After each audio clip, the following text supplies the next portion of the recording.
In West Africa, there was a rowdy session on the floor of the Nigeria Senate as lawmakers were divided over the screening of a ministerial nominee who had served in the last government over his refusal to give account of about 52 billion naira appropriated by the Senate.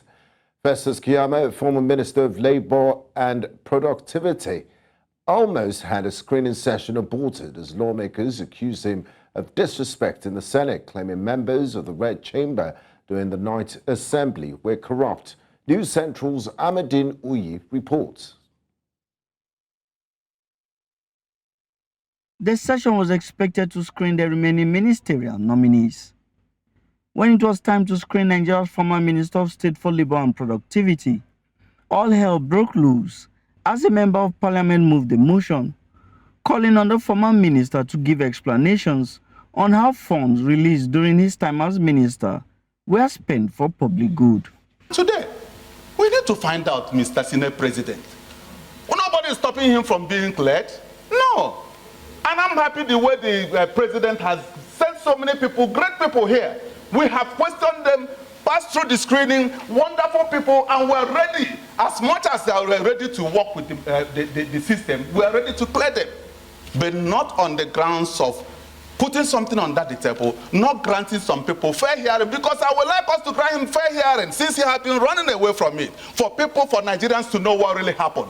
Because I wouldn't like any person to be holding that, because this thing has been subject of debate here and there. He says the questions being asked were fundamental and within the rights of lawmakers to know. What happened to the 52 billion? What happened to the... But he is here, and it's our responsibility to find out. So, Mr. President of the Senate, I'm of the opinion so strongly that he has to tell us what really happened, but not here.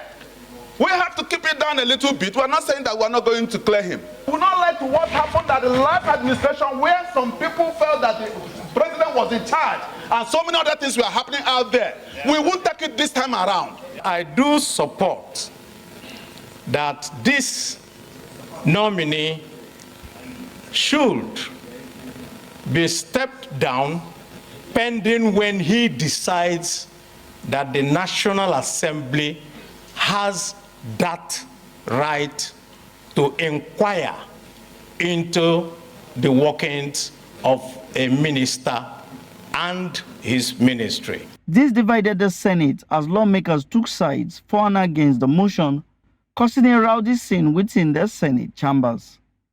President of the Senate, in a bid to resolve the ongoing impasse, dissolved the Senate into an executive session. Distinguished colleagues, a motion has been moved and seconded that this Senate do resolve into a closed session to iron out some issues of national concern. Those who are in support of this closed session as moved say aye. Those who are against say nay. The ayes have it.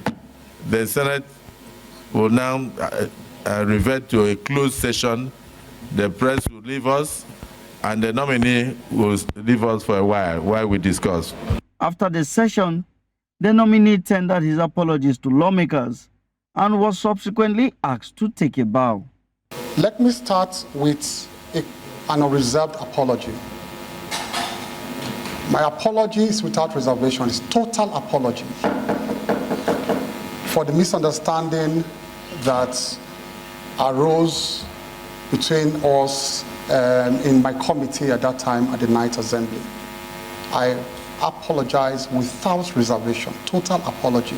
Distinguished colleagues, a motion is on the floor that in view of the apology tendered by this former minister who had earlier been cleared by this August assembly, that he be allowed to take leave of the Senate. Those who are in favor of this motion say aye. Aye. Those who are against say nay.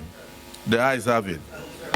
Amadine Uyi, reporting for News Central.